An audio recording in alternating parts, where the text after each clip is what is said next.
Good evening, everyone. Welcome to Facebook live session of Home First Finance Company. ప్రతి వారం మనం కొన్ని టాపిక్ని తెలుసుకున్నాము, లైక్ కన్స్ట్రక్షన్ ఎలా చేసుకోవాలి, కస్టమర్ పోర్టల్ యాప్ని ఎలా యూజ్ చేసుకోవాలి అని చెప్పి.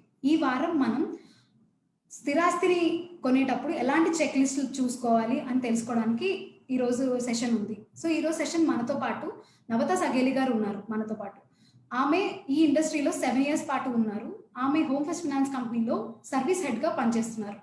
వెల్కమ్ నవత గారు. Hi Lumini, how are you? I'm good, ma'am. How are you, ma'am? Super good. Hi everyone. Hi, ma'am. Ma'am యాక్చువల్గా ఈరోజు సెషన్ ఏంటి అంటే, ఒక స్థిరాస్తి, ఒక ల్యాండ్ కానీ, ఒక ఫ్లాట్ కానీ, ఒక ప్లాట్ కానీ ఎవరైనా ఒక కామన్ పర్సన్ కొనేటప్పుడు బేసిక్ డౌట్స్ వస్తూ ఉంటాయి. సో నార్మల్గా ఏంటంటే ఏ విషయం మీదైనా అందరికి ఎడ్యుకేటెడ్ అన్ఎడ్యుకేటెడ్కి నాలెడ్జ్ ఉంటుంది, but home loans, legal, technical విషయాలు మాత్రం ఉండవు. సో బేసికల్గా 100%లో 10% మెంబర్స్కి మాత్రమే ఉంటుంది, అది కూడా వాళ్ళ ఫినాన్స్ సైడ్ ఉంటేనే. సో నాన్ ఫినాన్స్ బ్యాక్గ్రౌండ్ ఉన్న, అసలు బేసిక్ నాలెడ్జ్ లేని వాళ్ళకి కూడా మనం ఒక ఆస్తిని కొనేటప్పుడు అది ఏదైనా అవ్వచ్చు, ఎలాంటి బేసిక్ చెక్లిస్ట్ మనం తెలుసుకుంటే వాళ్ళకి ఆ కొనే పద్ధతి సులభంగా అవుతుందో మీరు ఈరోజు మాకు వివరించండి. తప్పకుండా. నువ్వే చాలా మంది మీ కస్టమర్స్ చాలా మంది వస్తుంటారు, మీరు చూస్తుంటారు. లైక్ కొంతమంది కస్టమర్స్ చాలా ఇష్టంగా ఒక ప్రాపర్టీ తీసుకుంటారు, కానీ మన దగ్గరికి లోన్ వచ్చాక మనం ఆ ప్రాపర్టీ ఏదో ఒక కారణం వల్ల చేయలేకపోవచ్చు. సో అప్పుడు చెప్పినప్పుడు వాళ్ళు కూడా లైక్ ఒక ఈ ప్రాపర్టీ మీద చాలా ఇష్టపడి దాన్ని కొనలేకపోవచ్చు. సో ఇవన్నీ కాకుండా ముందే జాగ్రత్తలు తీసుకుంటే చాలా బాగుంటుంది. అండ్ నీ ఇనిషియేటివ్ వచ్చేసి చాలా బాగుంది. ఎస్ లుమిని, come on, will do it. మనం బేసికల్గా మనం ఫస్ట్ ఏ ప్రాపర్టీ కొనాలన్నా సరే ఏ ఏరియా కొంటే బాగుంటుంది అని ఫస్ట్ ఐడియా వస్తుంది ఎవరికైనా. సో ఈ ఏరియాలో ఒక 4-5 ప్రాపర్టీలు మనం చూస్తూ ఉంటాం. సో ఏ ఏరియాలో కొంటే మంచిది? సో నార్మల్గా పర్సన్ ఎలా ఆలోచిస్తారు, ఓకే హాస్పిటల్కి, స్కూల్స్కి, వాటికి దగ్గర ఉందా లేదా, కానీ అవి ఒకటే సరిపోదు, మనం ఇంకా చూసుకోవాల్సి ఉండే. సో ఆ ఏరియా వైజ్ వస్తే ఎలాంటి ఏరియా చూస్ చేసుకుంటే మంచిది అని మీరు అనుకుంటున్నారు? ఏరియా వైజ్ వస్తే చాలా మంది కస్టమర్స్ ఏం చూస్తారంటే, లైక్ ఆల్రెడీ ఏరియా అలవాటు పడిపోయి ఉంటారు, లైక్ స్పెసిఫిక్ ఏరియాకి అలవాటు పడిపోయి ఉంటారు. వాళ్ళు ఆ చుట్టుపక్కల కొంటే బాగుంటుంది, ఎందుకంటే మనకి చాలా అలవాటు అయింది కదా ఈ ఏరియా, సో అక్కడ కొంటే బాగుంటుందని అనుకునే వాళ్ళు కొంతమంది ఉంటారు. కొంతమంది ఏంటి కొత్తగా వచ్చింటారు, లేదా వైజాగ్ లో ఉన్న వాళ్ళు హైదరాబాద్ లో కొన్నాం, హైదరాబాద్ ఉన్న వాళ్ళు విజయవాడలో కొన్నాం, ఇలాంటివి జరుగుతుంటాయి. సో ఇలాంటప్పుడు ఏంటి అంటే మనం చేసేటప్పుడు మనం స్పెషల్లీ ఒక లొకేషన్ సెలెక్ట్ చేసుకోవాలంటే ఫస్ట్ ఆఫ్ ఆల్ మనము ఆ ప్రాపర్టీ ఎందుకు కొంటున్నామో తెలుసుకోవాలి. అంటే ఒక ప్రాపర్టీ అది ఇన్వెస్ట్మెంట్ కోసం కొంటున్నామా, లేదు అంటే ఇమీడియట్ రెసిడెన్షియల్ యూజ్, అంటే వెంటనే మనం ఆ ప్రాపర్టీ ఉండడం లేదా రెంట్కి ఇవ్వడం చేస్తామా, దాని ప్రకారం లొకేషన్ సెలెక్ట్ చేసుకోవచ్చు. ఇన్వెస్ట్మెంట్ తీసుకున్నారనుకోండి, కొంచెం అవుట్స్కర్ట్స్ లో తీసుకుంటే బెటర్, ఎందుకంటే investment we will use that after 5 or 10 years. So probably అప్పటికి కొంచెం రేట్స్ పెరుగుతాయి, మనం పెట్టిన ఇన్వెస్ట్మెంట్ కి మనకు ఈల్డ్స్ వస్తాయి.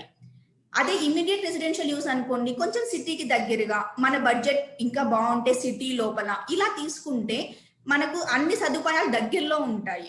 అంటే బస్ ఫెసిలిటీ, హాస్పిటల్స్, ఇవన్నీ అందుబాటులో ఉంటాయి. మనం ఉండాలన్నా, మనం రెంట్కి ఇవ్వాలన్నా సరే అది కొంచెం బాగుంటుంది. సో మనం ఫస్ట్ ఇన్వెస్ట్మెంటా, ఇమీడియట్ రెసిడెన్షియల్ యూజ్ అనే ఒక క్లారిటీ వస్తే దాని ప్రకారం లొకేషన్ అనేది ఈజీగా ఐడెంటిఫై చేసుకోగలం. ఓకే మేడం, ఇప్పుడు మనం ఏదైనా ఒక ఏరియా సెలెక్ట్ చేసుకున్నాం, తర్వాత మనకు కనిపించిన చాలా ఉంటాయి, లైక్ జోన్స్ అనివ్వండి, రోడ్ వైండ్ కానివ్వండి, లేదంటే ఏదైనా వాటర్ బాడీ ఉండనివ్వండి. సో అలాంటివి ఒక కామన్ పర్సన్ తెలుసుకోవాలని అంటే, నార్మల్ పర్సన్ తెలుసుకోవాలంటే దాని ప్రాసెస్ ఏంటి చెప్పండి మేడం. ఓకే, సో ఇప్పుడు మీరు అడిగేది ఏంటి అంటే, లొకేషన్స్ అనేది చాలా లొకేషన్స్ ఉంటాయి, అందులో పర్టికులర్ గా ఈ లొకేషన్ లోనే మనం ఎందుకు, సపోజ్ మీ దృష్టిలో ఒక 2-3 లొకేషన్స్ మీరు అనుకొని ఉంటారు, లైక్ ఈ లొకేషన్స్ ఏదైనా మీకు బాగానే ఉంటుంది అనేసి. ఆ 2-3 లో ఏ లొకేషన్ తీసుకుంటే బాగుంటుందని సెలెక్ట్ చేసుకోవాలంటే, సో మనం ఇక్కడ స్క్రూటినైజ్ చేయాలి, లేదా ఎలిమినేషన్ ప్రాసెస్ అని చెప్పొచ్చు. అది ఏంటంటే మనం ఫస్ట్ చూడాల్సిన చెక్ వచ్చేసి ఆ పర్టికులర్ ఏరియా, లేదా మీకు సర్వే నెంబర్ తెలుసుంటే ఇంకా ఈజీ అవుతుంది, ఆ పర్టికులర్ సర్వే నెంబర్ ఏ జోన్ లోకి వస్తుంది అనేది తెలుసుకోవాలి. జోన్ అంటే ఏంటి అంటే, సింపుల్ లాంగ్వేజ్ లో ఆ ల్యాండ్ అనేది వేటి కోసం యూజ్ చేయొచ్చు, రెసిడెన్షియల్ చేయొచ్చా, కమర్షియలా, ఇండస్ట్రియా, ఇవన్నీ కాకపోతే ఇంకా వాటర్ బాడీస్ ఉంటాయి. సో ఇలా దేనికోసం యూజ్ చేయాలి అని గవర్నమెంట్ ఆల్రెడీ స్పెసిఫై చేసి ఉంటుంది. సో మనం ఇల్లు కొంటున్నాము అంటే కంపల్సరీ రెసిడెన్షియల్ జోన్ లో అయి ఉండాలి. లేదు రెసిడెన్షియల్ జోన్ లో లేదు, వేరే కన్జర్వేటివ్ జోన్ ఉంది, లేదా ఇంకో వేరే టైప్ జోన్ ఉంది అంటే మీకు తెలిసిన వాళ్ళను లేదా బ్యాంక్ వాళ్ళని అడిగినా సరే ఆ జోన్ లో తీసుకోగలమా లేదా అని చెప్తాం. సో బేసికలీ మనం అట్ హోమ్ ఫస్ట్ మనం ఏంటి అంటే residential zones, multiple use zones, conservative zones ఇవి కూడా మనం కాల్స్ తీసుకుంటాం, ఎందుకంటే అవి పార్షియలీ రెసిడెన్షియల్ కాబట్టి. But water bodies, industrial zones ఇవి కంప్లీట్లీ అవాయిడబుల్. ఇది ఫస్ట్. ఇది కాకుండా ఇది ఇల్లు కొనేటప్పుడు లేదు మరి ప్లాట్ కొంటున్నారు అనుకోండి, ఓపెన్ ప్లాట్ అయితే చుట్టుపక్కల మొత్తం ఓపెన్ ల్యాండ్స్ ఉంటాయి. సో అది రెసిడెన్షియల్ అయితే ఏముంది అన్నట్లు అనుకోవచ్చు. వన్స్ ప్లాట్స్ వేశారు అంటే అది రెసిడెన్షియల్ యూస్, అంటే అక్కడ వ్యవసాయం మాత్రం చెయ్యం, వ్యవసాయం కాకుండా అంటే నాన్ అగ్రికల్చర్ యూస్ కోసం. సో అట్లీస్ట్ అది agriculture to non agriculture convert అయిందా లేదా అని తెలుసుకోవడం చాలా ఇంపార్టెంట్. సో ఇది మీరు ల్యాండ్ కన్వర్షన్ సర్టిఫికేట్ అని మన టెర్మినాలజీలో అంటాము. సో ఈ జోన్ లేదా ల్యాండ్ కన్వర్షన్ సర్టిఫికేట్ ఈ రెండు మీకు ఎవరైతే అమ్ముతున్నారో ప్లాట్ వాళ్ళని అడిగినా చెప్తారు. లేదు అక్కడ తెలియలేదు అంటే ఆ సర్వే నెంబర్స్ తీసుకొని ఆ ఏరియాలో ఉన్న మున్సిపల్ ఆఫీస్ లేదంటే పంచాయతీ ఆఫీస్ లేదంటే సబ్ రిజిస్టర్ ఆఫీస్ ఎక్కడికి వెళ్ళినా సరే మీకు డీటెయిల్స్ అనేవి తెలుస్తాయి. ఇప్పుడు రీసెంట్ గా చూస్తున్నాము ఫ్లడ్స్ వస్తున్నాయి, సో వాటర్ బాడీస్ లో ఉంటే ప్రాబ్లం అవుతుంది, అది ముందే చూసుకుంటే మనం సేఫ్టీగా చెక్ చేసుకున్నట్లు. ఈ జోన్స్ అన్ని ఇలా ఈ ఒక పర్టికులర్ వెబ్సైట్ కానీ లేకపోతే ఒక ప్లేస్ కానీ ఉందా మ్యామ్ ఈ జోన్ తెలుసుకోవడానికి? అంటే నార్మల్ గా ఎక్కడ తెలుస్తుంది, ఎలా తెలుసుకోవాలి వీటిని? Very good question Lumbini. ఇవి మనం ఇప్పుడు నేను చెప్పినట్లు మున్సిపల్ ఆఫీస్, SRO ఇక్కడ కూడా తెలుస్తాయి. లేదు అది కాకుండా ఆన్లైన్ చెక్ చేసుకోవాలంటే ఆన్లైన్ ఫెసిలిటీ కూడా ఉంది. నేను లింక్ చూపిస్తాను చూడండి, ఆ లింక్ లో మీరు ఈజీగా చెక్ చేసుకోవచ్చు.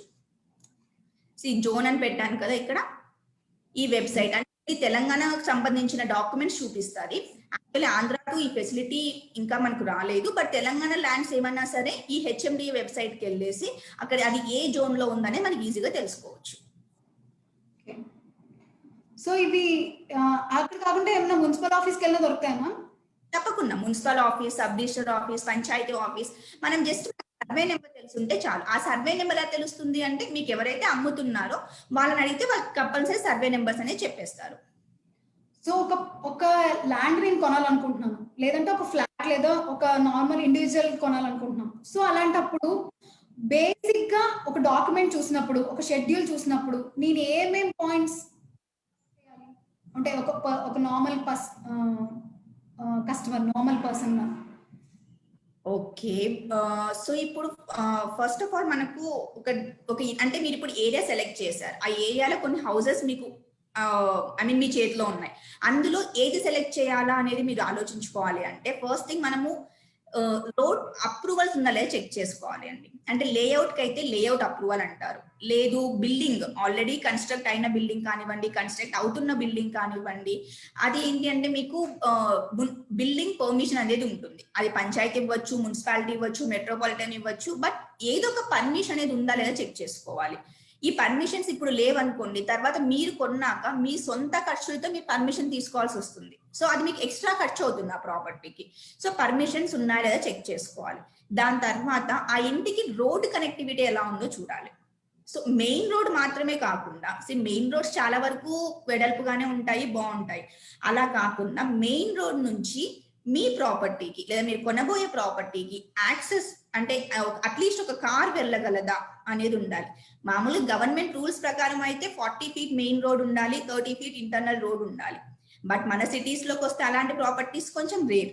సో అట్లీస్ట్ మనము ఒక కార్ వెళ్ళగలిగే సిచ్యువేషన్ ఉంది అంటే ఇట్స్ గుడ్ ఫర్ అస్, మనకి ఫ్యూచర్ లో సేఫ్ ఉంటుంది. లేదు అంత అలా కూడా అంటే అట్లీస్ట్ కార్ కూడా వెళ్ళలేని సిచ్యువేషన్ వస్తుంది అంటే ఫ్యూచర్ లో రోడ్ వైండింగ్ అయ్యే ఛాన్సెస్ ఉంటాయి. సో అప్పుడు మన ప్రాపర్టీలో కొంచెం షేర్ ని గవర్నమెంట్ కి ఫ్రీగా ఇచ్చి రోడ్ వైండింగ్ చేయించాల్సి ఉంటుంది. So it's better to check whether the road is enough wided, at least అంటే మినిమం 30 feet, అట్లీస్ట్ ఒక కార్ వెళ్ళగలిగి ఉందా లేదా అని చూసుకోవాలి. నెక్స్ట్ వచ్చేసి మీకు బౌండరీస్ చెక్ చేయాలి. లైక్ మీరు ప్లాట్ కనుకోండి, మీ సొంత బౌండరీసే కాకుండా దయచేసి మీ లేఅవుట్ బౌండరీస్ కూడా చెక్ చేసుకోండి. ఎందుకంటే లేఅవుట్ బౌండరీ మిస్ మ్యాచ్ అయితే చాలా కరెక్షన్స్ అనేది చేస్తాము. అప్పుడు మన ప్లాట్ ఎక్స్టెంట్ తగ్గిపోవడము, లేదు అంటే అసలు మన ప్లాట్ పూర్తిగా కంప్రెస్ అయిపోవడమో జరుగుతుంది.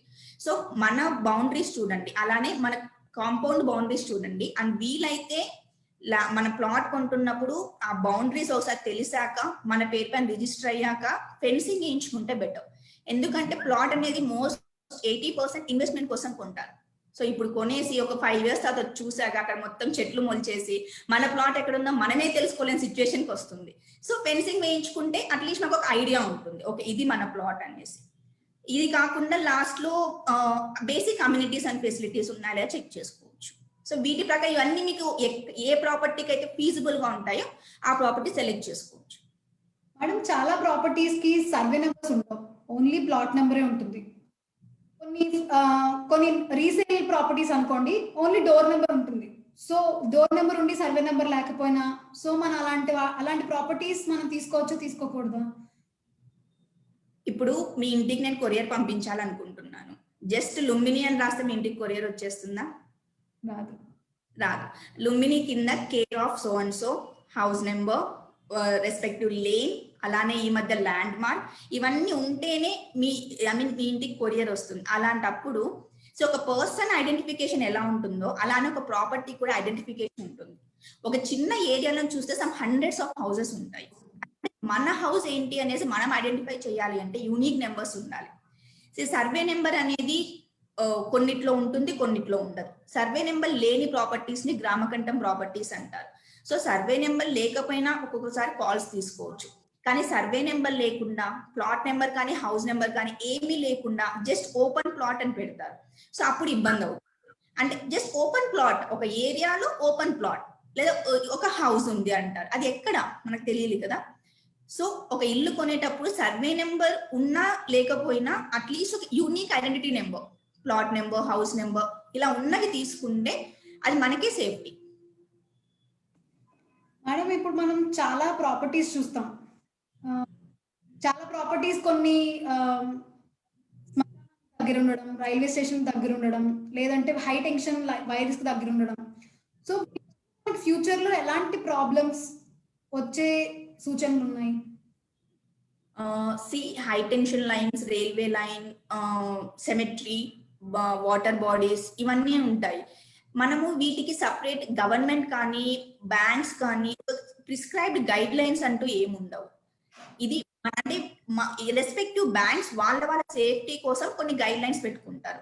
లైక్ మనం ఇంత ఫీట్ దూరం ఉంటేనే మనం ఈ ప్రాపర్టీ చేస్తామని మనకి ఎలా గైడ్ లైన్స్ ఉంటాయి, ఎందుకంటే మన సేఫ్టీ కోసం చూసుకుంటాం. సిమిలర్లీ కస్టమర్స్ కూడా ప్రతి ఒక్క లోన్ కి రావాల్సిన లేదు. సో వాళ్ళ సొంతంగా డబ్బులు పెట్టి ప్రాపర్టీ కొంటున్నప్పుడు కూడా ఈ జాగ్రత్తలు తీసుకుంటే బాగుంటుంది. అంటే దగ్గరలోనే ఒక వాటర్ బాడీ ఉందనుకోండి, ఫ్లడ్స్ వస్తే ఆ వాటర్ వల్ల మన ఇంటికి డ్యామేజ్ అవుతుంది. లేదు దగ్గరలో టెన్షన్ లైన్స్ ఉంటే అది ఎప్పటికైనా రిస్క్. అలానే సెమెట్రీ ఉందనుకోండి, రెంట్ కి ఇవ్వాలన్నా రేపొద్దున ప్రాపర్టీ అమ్మాలన్నా అంటే అందరూ అదే ఆలోచనతో ఉండరు. పక్కనే ఒక సెమెట్రీ లేదా నాలా ఉంది అంటే ఆలోచిస్తారు. సో ఈ కొంచెం దూరంగా డిస్టెన్స్ మెయింటైన్ చేస్తే మన ప్రాపర్టీకి ఫ్యూచర్ లో రీసేలబిలిటీ అనేది పెరుగుతుంది. సో మన రీసేలబిలిటీని అండ్ రెంటల్ ని దృష్టిలో పెట్టుకొని మనం ప్రాపర్టీ ఏదైతే కొనుగోలు చేస్తామో అది మనకి చాలా బాగుంటుంది ఫ్యూచర్ లో. ఎస్, ఈ రెండింటితో పాటు మన సేఫ్టీ, మన ప్రాపర్టీ సేఫ్టీ కూడా ఉంటుంది. మేడం ఇంకా చాలా ప్రాపర్టీస్ లో మనం చూస్తాము కామన్ ప్యాసేజ్ అని వింటాం, కామన్ వాల్స్ అని వింటాం, లేదంటే కామన్ స్లాబ్ అని వింటాం. సో ఇలా కామన్ గా వచ్చిన వాటి వల్ల వచ్చే ప్రాబ్లమ్స్ కానీ లేదంటే వాటి ఎంతవరకు వాటిని మనం తీసుకోవచ్చు? ఇది మాత్రం నీ పర్ఫెక్ట్ ఎక్స్పీరియన్స్ క్వశ్చన్.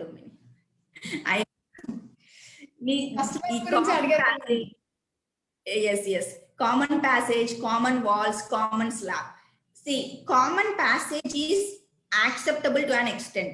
Actually మనకు కొన్ని టర్మ్స్ అండ్ కండిషన్స్ మీద చేసేయచ్చు. But common walls, common slab it's completely avoidable.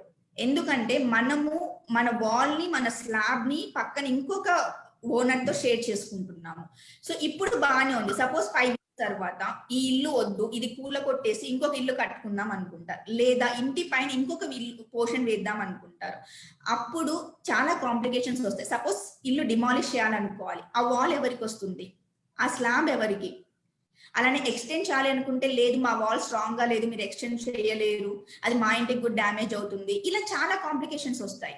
So వీటన్నిటి బదులు మనం ఎంతో అమౌంట్ ఇన్వెస్ట్ చేస్తున్నాం. ఇది వన్ టైం ఇన్వెస్ట్మెంట్. ఇది ఏదో ఇవాళ కొన్నాం 1 year ఇంకోటి కొందాం అన్నట్లు ఉండదు. ఇట్స్ లైక్ ఒక ప్రాపర్టీ కొంటున్నాం, ఇట్స్ ఇమ్మూవబుల్ ప్రాపర్టీ అండ్ ఒక ఇన్వెస్ట్మెంట్, అది లాంగ్ టైమ్ ఇన్వెస్ట్మెంట్. సో ఇలాంటి చూసేటప్పుడు కామన్ వాల్, కామన్ స్లాబ్ అనేది very risky. So it's better to avoid. But when coming to common passage, yes తీసుకోవచ్చు. కాకపోతే ఆ కామన్ ప్యాసేజ్ దాని షేరింగ్ గురించి సేల్ డీడ్ లో కంపల్సరీ మెన్షన్ చేయించుకోవాలి. ఆ ప్యాసేజ్ మీద ఎవరికెవరికి హక్కు ఉంది, ఎవరికెవరికి ఎంత షేర్ ఉంది అనేది సేల్ డీడ్ లో కంపల్సరీ మెన్షన్ అవ్వాలి. అప్పుడు కామన్ ప్యాసేజ్ తీసుకోవచ్చు. ఓకే, చాలా బాగా చెప్పారు మ్యామ్. మనం ఏదైనా ఒక ఫ్లాట్ తీసుకున్నాం అనుకోండి, అన్ని ఆథరైజ్డ్ ఫ్లోర్ లోనే ఉండాలని రూల్ లేదు, అండ్ పర్మిషన్ కూడా ఫ్లాట్ కే రావాలని లేదు. సో రెసిడెన్షియల్ కి పర్మిషన్ తీసుకొని ఫ్లాట్స్ కడతారు, లేదంటే ఫ్లాట్ కి జీపీఎస్ టు పర్మిషన్ ఉండి దాని పైన కూడా కడతారు. సో వాటినే మనం ఆథరైజ్డ్, అన్ఆథరైజ్డ్ ఫ్లోర్స్ అని అంటాం. అలాగే ఇన్ కేస్ లేఅవుట్స్ కి వస్తే ఆథరైజ్డ్ లేఅవుట్, అన్ఆథరైజ్డ్ లేఅవుట్స్ అని కూడా అంటాం. సో ఇప్పుడు ఆథరైజ్డ్ ఫ్లోర్స్ కొనడం వల్ల రిస్క్ చాలా తక్కువ ఉంటుంది. సో అన్ఆథరైజ్డ్ ఫ్లోర్ కానీ మన కస్టమర్ కానీ కొనాలి అని అనుకుంటే, సో దానికి ఎలాంటి రిస్క్స్ ఉంటాయి, మిటిగేట్ చేయొచ్చు?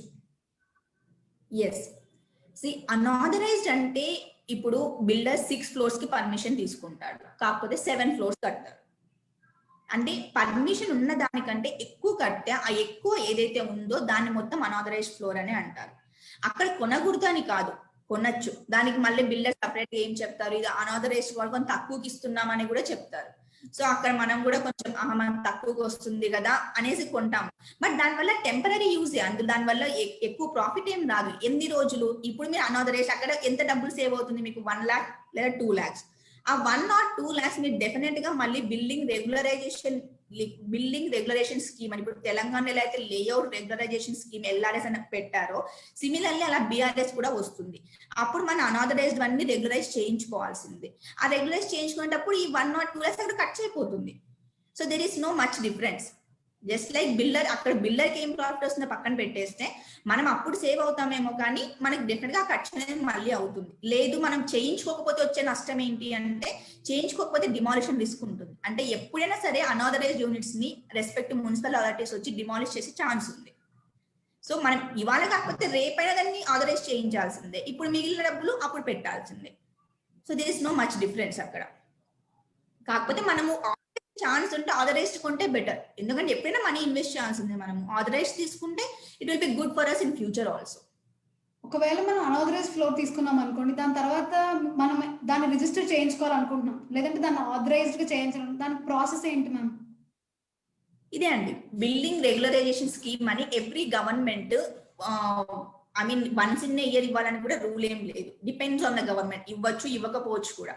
సో అలా ఎప్పుడైతే గవర్నమెంట్ ఆ స్కీమ్ అనేది ఇంట్రడ్యూస్ చేస్తుందో అప్పుడు మనం అప్లై చేసుకోవాలి. అప్లై చేసుకున్నంత మాత్రం రెగ్యులైజ్ అవుతుందని రూల్ కూడా లేదు.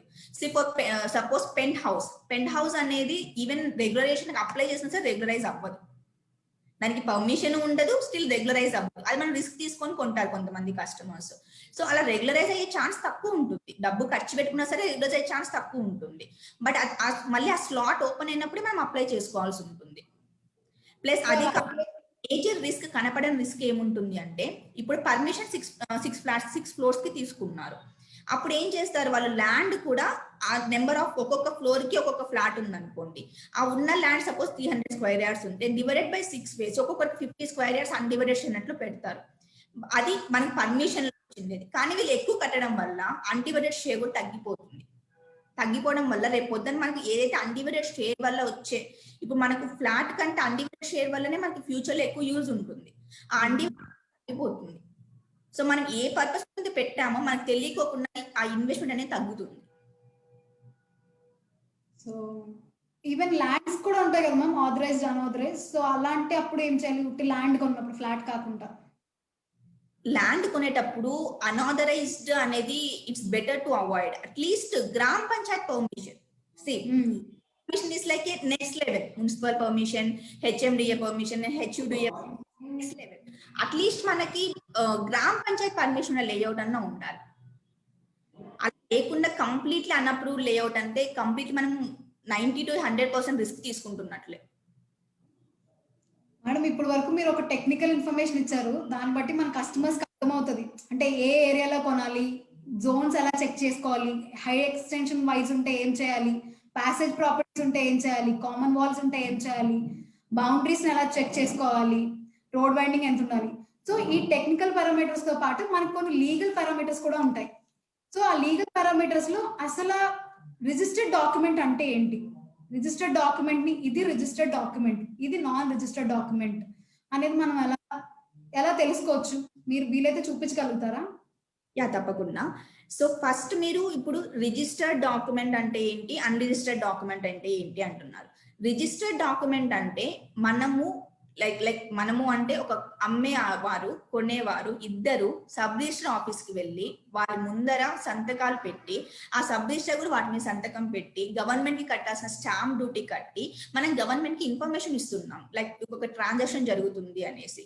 సో అది మనకు రిజిస్టర్ చేస్తున్నాం, మనం గవర్నమెంట్ కి మనీ పే చేసాం కాబట్టి ఫ్యూచర్ ఏమైనా ప్రాబ్లమ్స్ వచ్చినా మనం కోర్ట్ కి వెళ్ళాలన్నా సరే ఈ డాక్యుమెంట్ అనేది లీగలీ వ్యాలిడ్ డాక్యుమెంట్ ఉంటుంది. ఫర్ ఎగ్జాంపుల్,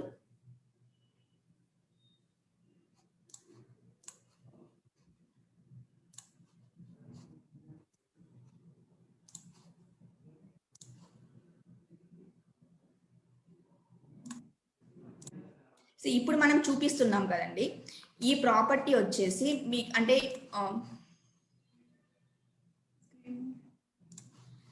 ఇప్పుడు మీకు ఇక్కడ ఒక డాక్యుమెంట్ కనిపిస్తుంది. ఈ డాక్యుమెంట్ లో మీకు ఇవి రిజిస్టర్డ్ డాక్యుమెంట్, ఇది రిజిస్టర్డ్ డాక్యుమెంట్. అంటే మీకు ఇది అట్లీస్ట్ రిజిస్టర్డా కాదా అని చెక్ చేసుకోవడానికి ఒక వ్యూ అన్నమాట.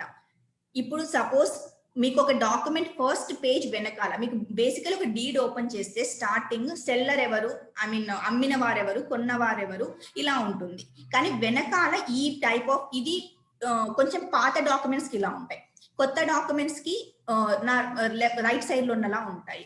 సో పాత డాక్యుమెంట్స్ ఏంటి అంటే ఒక sub register seal and stamp ఉంటుంది, అలానే డాక్యుమెంట్ నెంబర్, డాక్యుమెంట్ ఇయర్ ఇలా ఉంటుంది. సేమ్ ఇంకా ఇప్పుడు కొత్తగా వస్తున్న డాక్యుమెంట్స్ కి అయితే document number, year, sub register office తో పాటు ఎవరెవరు అమ్మారు, ఎవరెవరు కొన్నారు, విట్నెస్ గా ఎవరున్నారు, వీరందరూ ఫోటోగ్రాఫ్స్ కూడా ఉంటాయి. సో ఇలాంటి ఒక ఇమేజెస్ మీకు మీ డాక్యుమెంట్స్ లో కనిపించాయి అంటే అవి రిజిస్టర్డ్ డాక్యుమెంట్స్ అని అర్థం. మ్యామ్ ఇప్పుడు ఈ రిజిస్టర్డ్ డాక్యుమెంట్స్ చూసిన తర్వాత మనం ఇలాంటివి మార్కెట్లో ఈజీగానే డూప్లికేట్స్ వచ్చేస్తున్నాయి. కానీ మనం ఇంకా దీన్ని స్పెసిఫిక్ గా మనం తెలుసుకోవాలి అని అంటే ఎలాంటి వెబ్సైట్స్కి వెళ్ళి తెలుసుకోవాలి, అంటే ఇది కూడా జెన్యూనా కాదా అని మనం ఎలా తెలుసుకోవాలి? ఓకే, అంటే క్రాస్ చెక్ చేయడం ఎలా? ఓకే, చెక్ చేయడం ఈజీ అండి. ఇప్పుడు మొత్తం ఆంధ్ర గవర్నమెంట్ కానివ్వండి, తెలంగాణ గవర్నమెంట్ కానివ్వండి, ఎంకంబరెన్స్ సర్టిఫికెట్ అనేది ఆన్లైన్ చేసింది, that to free of cost. For example ఇక్కడ నేను లింక్ ప్రొవైడ్ చేశాను ఈసీకి. ఈ లింక్ సేమ్ ఇలానే ఏపీ గవర్నమెంట్ కూడా లింక్ ఉంటుంది. ఈ లింక్ ఓపెన్ చేస్తే మీరు ఈజీగా అందులో just document number, document year, sub register office mention చేస్తే మీకంటే ఒక ట్రాన్సాక్షన్ వస్తుంది. ఫర్ ఎగ్జాంపుల్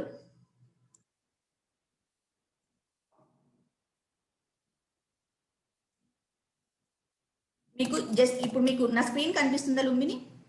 కనిపిస్తుందా? తెలంగాణ రిజిస్ట్రేషన్ ఇలా ఒక ఎంకంబరెన్స్ సర్టిఫికేట్ అని ఉంటుంది. సో ఎంకంబరెన్స్ సర్టిఫికేట్ మీకు వెళ్తే జస్ట్ సింపుల్ ప్రాసెస్, మీ మొబైల్లో చేసుకోవచ్చు, లేదు అంటే మీ ల్యాప్టాప్ లో చేసుకోవచ్చు. జస్ట్ ఇలా ఒక లాగిన్ ఐడియా వస్తుంది. లాగిన్ ఐడి వచ్చాక మీకంటూ ఒక వెబ్సైట్ ఓపెన్ అవుతుంది.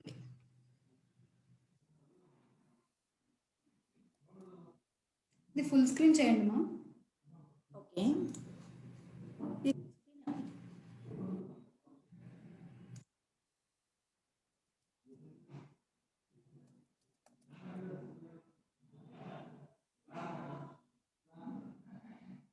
ఎగ్జాంపుల్ చేసి చూపిస్తే దట్ మీకు కూడా ఈజీ అవుతుంది అనేసి.